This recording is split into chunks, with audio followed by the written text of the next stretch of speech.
ओम शांति।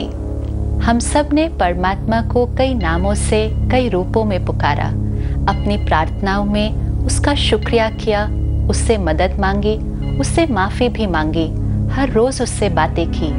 लेकिन क्या कभी हमने उसकी बात सुनी? वो परमात्मा जिसे हम सब ढूंढ रहे थे, वो अब हमारी इस दुनिया में आ चुके हैं। आइए सुनते हैं वो क्या कहते हैं। तुम मुझे कई नामों से पुकारते हो, गॉड, परमात्मा, अल्लाह। मैं तुम्हारा पिता हूं। मैं एक ज्योति हूं। मेरा धाम शांति धाम है, जहां सर्वत्र शांति ही शांति है। मैं अवतरित हुआ हूं इस पुरानी कलयुगी दुनिया को परिवर्तन कर नई सतयुगी दुनिया की पुनर्स्थापना के लिए। मीठे बच्चों, अपने को पहचानो और मुझे याद करो, तो तुम जन्म जन्मांतर के लिए सुख, शांति और पवित्रता से संपन्न हो जाओगे। आत्मा, परमात्मा और समय की सत्य पहचान जानने के लिए प्रजापिता ब्रह्मा कुमारी ईश्वरीय विश्वविद्यालय से संपर्क करें। नमस्कार, welcome to Awakening with Brahmakumaris. As usual, our topic is still running, happiness unlimited. The other day I told you that when I go home, I'll have a small meditation regarding the qualities of primary qualities of the soul or myself. And when I get up, I will see that the whole day I'll spend in peace. I'll try, and I did try. And early morning, you know what I got? It says the soul has a few qualities, primary qualities. We could say they are the primary colors of humanity with which we paint the picture of our lives. Beautiful. What a nice way to put, no? They are the primary colors of humanity with which we paint the picture of our lives. We're painting our pictures. That means, as you always say, that it is in your hands. Anger, you have created. Love, you have created. So I am creating a painting, and all these different colors are given to me in hand, and I have that much of liberty to paint. Yeah, and the thing is, those are the colors on my palette. My qualities are the colors on my palette. This is very important. And so whichever painting I make, it's going to be the same colors. This is very, very fundamental, because many times we say, I get along with most of the people. I don't just get along with this one person. I just can't stand him. Which means to say, I'm lacking love in my palette of colors. Now, if there is no love in my palette of colors, then it's not there. The color in the palette doesn't keep changing according to every person I meet. It's there. It's just that with you, I will choose to use that color. And with some people, I say, I just can't get along with them. I just need to remind myself, I have that quality. It's not that I cannot get along with them. I have that quality. It's only with some I'm using it, with some I'm not. I have the power of tolerance, but I'm choosing when to use that power, with whom to use that power, and to what extent to use that power.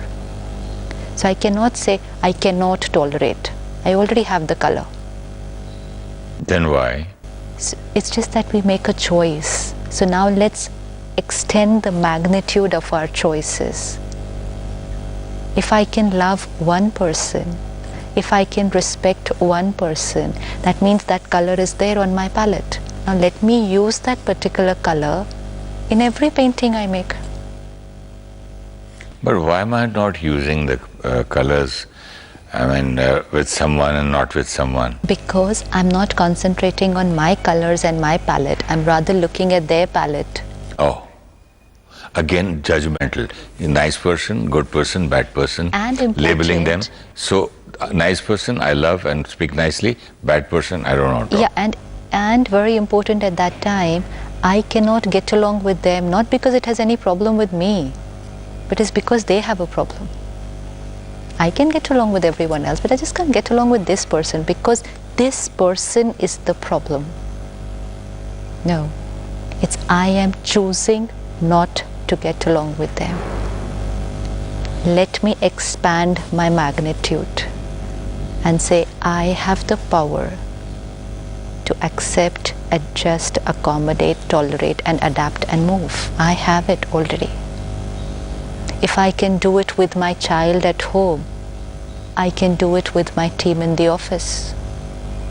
It requires the same qualities. You mean to say if I can do it with one person, I can do it with everybody? Because you have the quality, you have the colors then.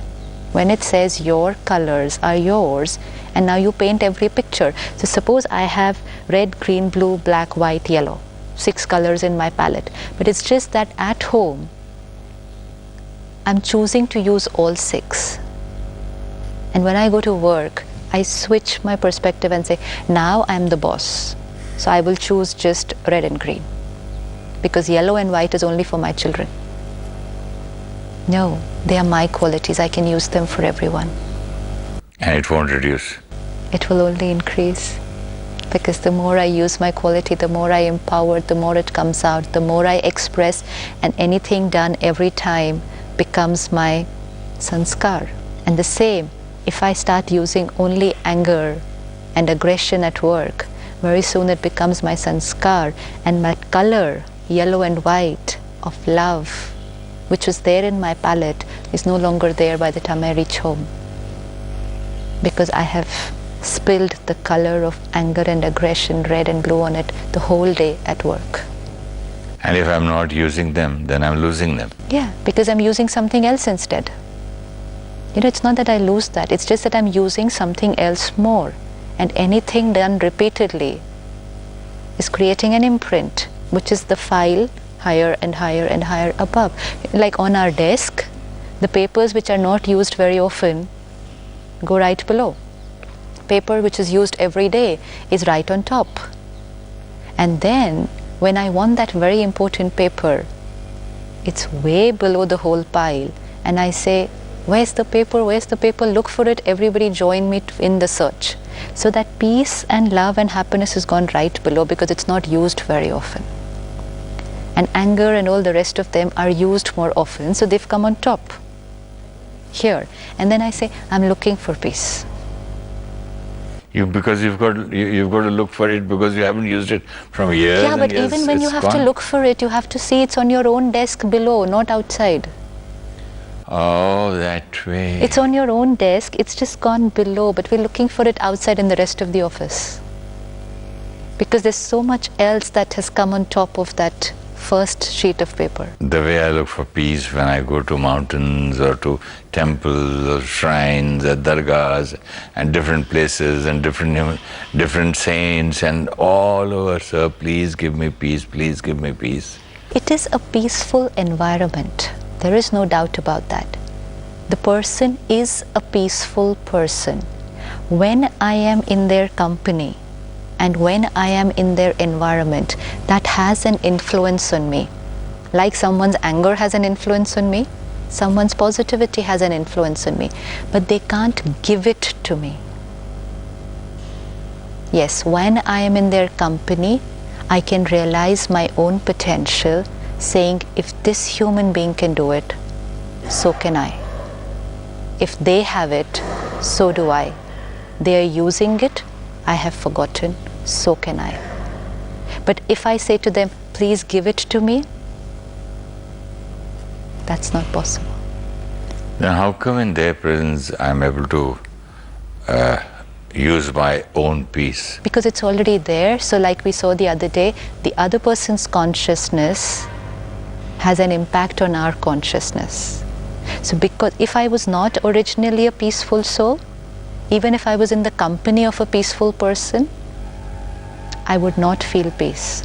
But because that file is there, so when I'm in their company, that consciousness gets awakened. Now same with me and my family.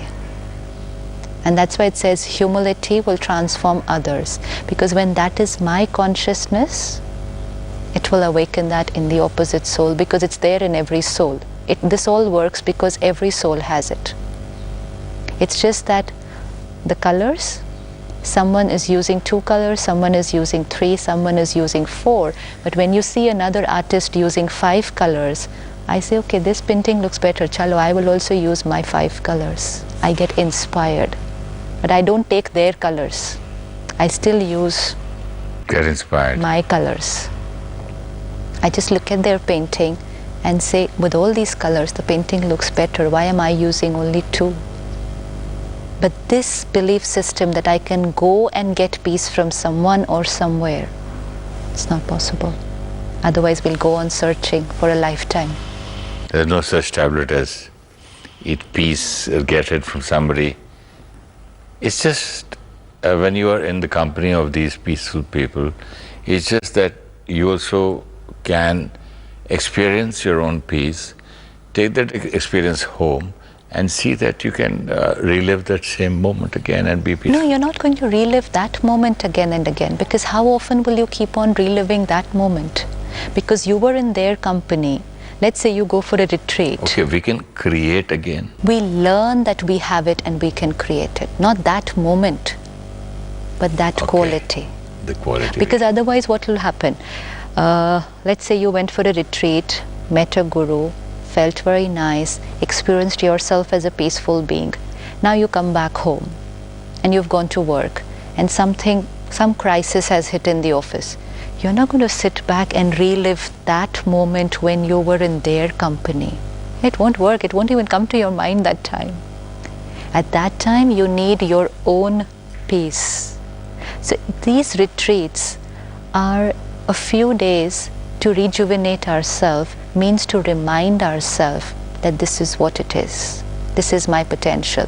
But what has happened today is we've told ourselves that once or twice in a year, we are to go somewhere, feel nice, feel peaceful, and then come back, and then create stress for the next 6 months, and then for 5 days go there, experience peace, and then come back, and then create the same stress, and it's just going on.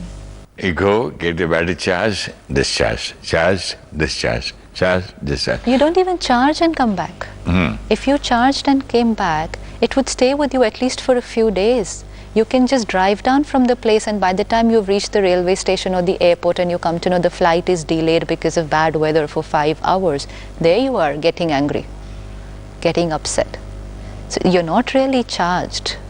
You were only in the influence of that environment and that vibration for some time. It's like you go into a room where there's an AC. So you're going to feel cool only while you are in that room. Once you're out, there is heat. So like that coolness could influence you. The negativity and the agitation of the environment outside, on the airport, on the railway station, in the traffic jam, that will also influence me, no?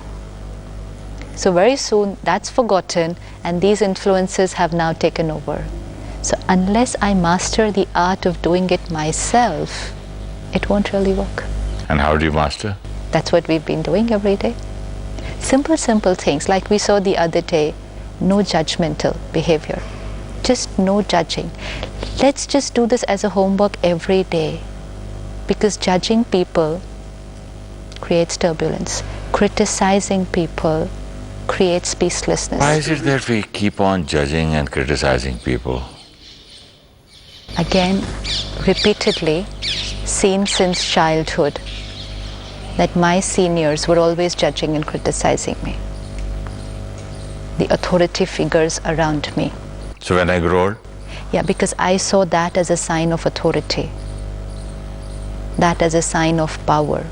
That the one who is powerful, is authority, has the right to criticize. And so I continue to do that because I am lacking in power internally, that vacuum. So I use these external methods which make me feel that I am powerful. I don't have the power to keep myself stable. So how do I explain to myself that I'm powerful? Just with this one thought, that when I say sit to this person sits. So this person is in my control. That's why we like dogs and cars. Today people have better relationships with their pets rather than that's family. why a man must be liking a car. No, turn right, it turns left, it turns. The steering is in his head. It gives With full amazing control. power, yes. He's got control on the steering and the wheel and race and the speed and everything, and then brake, stop. That's why I see the people telling the dogs, sit, see. Poor chap, he listens and he's so proud of it. I love you. Why? Because I can control you. And that's not love. It's control. Like judging is a depleter of my happiness, criticizing is, so is controlling. Let's really genuinely try every day like a homework. I'm not going to control people. Accept people as they are. But why do people pass judgment? Do they enjoy it?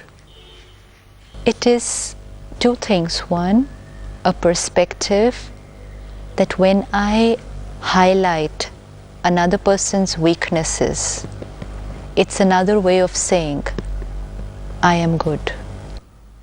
Holier than thou. Even when people are sitting and talking about someone else, let's say I'm sitting with a group of people and I'm criticizing you to them. And he's like this, he's like this, he's like this. It's just a way of saying, I am better. But I cannot keep praising myself and prove to them that I am like this. So the way of saying, it's like, how do you make this line bigger? By making this line smaller. So just lower the other person and we feel we've become higher. But what is the end result? You The become end result is we try to, no, you become higher? No way. Not at all. You're only depleting your energy, sending negative energy to that person. They are going to send you in return and your battery is getting discharged. And finally, and the more the battery gets discharged, the more we will criticize to feel better. Because the more I'm empty inside, the more I will use external means. The more I'm empty inside, the less I will be able to accept. Weaker. Yes, I become weaker and weaker. Just take it up as one day homework, not too many days. Just one day, I will not criticize someone. See how the day goes. It has to be an experience, and then make it the truth. Just see how it goes. You're going to feel so much lighter here, because here it's already stable. The mind is very stable. You get up first thing in the morning, if you've had good sleep, the mind is very stable. Now you start, why are you doing this? Why are you not awake yet? Do it like this. This is not the way to do it. And you're disturbed. Just try and accept people that they are doing the best to their potential. And if I want, I can just lovefully empower them a little more. But they are trying their best. Every soul is carrying their own sanskars. They cannot become me.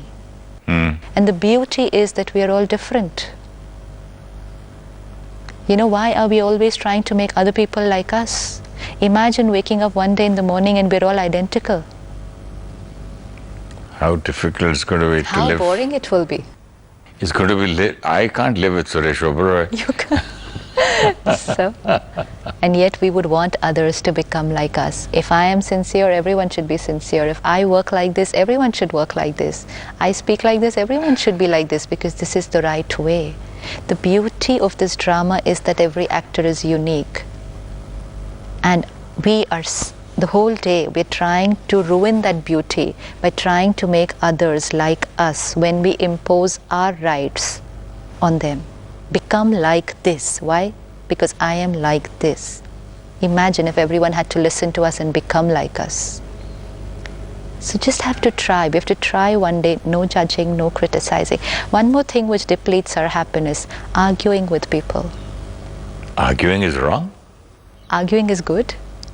I mean, argument is a general discussion where you argue on a point and you say this is right or wrong. A dialogue is a general discussion. A debate is different. Yes. What's the difference? Debate, you just pick up a point and say your point of view, and I say my point of view. You say this is a right. Dialogue?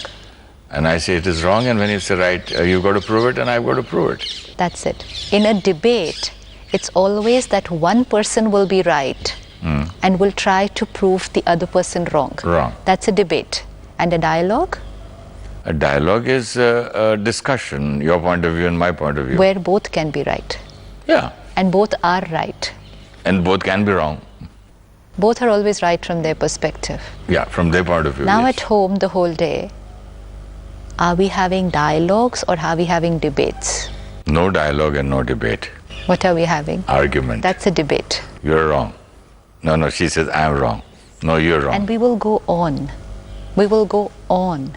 Even on a small thing, we can just go on and on and on, and none of the two people will stop. For example, you're laying the table for a guest, and just to which color of plate or which color of a tablecloth, if you go on and on and on, don't you think it's not the color of the table or tablecloth or something? What is it that makes you argue? The winner will be happy, is what I think. No, there must be something deeper. This is deep. This is very deep. Winning is happiness. I learned it when I was a child.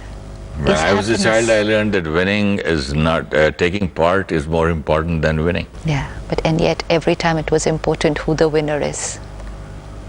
Happiness is when I'm proved right. Happiness is when I win the argument. So and if I lose the argument, I'm a failure. Let's just check at home when this happens and just change one belief system. If I withdraw and do not argue, that is not weakness, it is strength. We think that the one who will keep quiet now, the one who will give up, the one who will not say anything and let the other person have his way is weakness. It's actually strength. So what is the right way? Supposing, let's go to the most simplest thing in life. Let's forget the biggest knowledge or gyan. Just practical. People are coming to your house. Guests. You want this table to be this, or you want this dish, or you say this food. And I've seen people fighting and yelling and breaking things because of that. This is small things, but they end up in a very bad state. And it's creating a sanskar. You know, our sanskars get created on these simple things. But these simple things, how does one practically win over them? Practically win over the thing? No, practically win over myself. No, but how not to get into this kind of a To argument? get into it is the color of the plate. It's not important. It's my color which matters, which will be the welcoming energy for the guest. If the environment is happiness and light and joy, who even notices which color plate they had their food in? Who ever noticed that? But yet if I enter the house, it's got the best cutlery, it's got the best spread, the best cuisine, the best everything, but the energy in the house is very heavy. You don't feel like eating. You don't feel like eating, and when you go back home you say, it was okay, I don't think I had a very nice time there. And the people had a nice fight the whole day, trying to create a nice time for the guests who were going to come.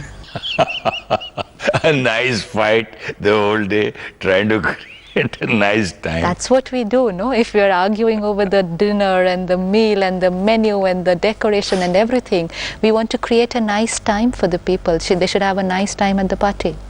Is all that is just because of winning between husband and wife? Yes.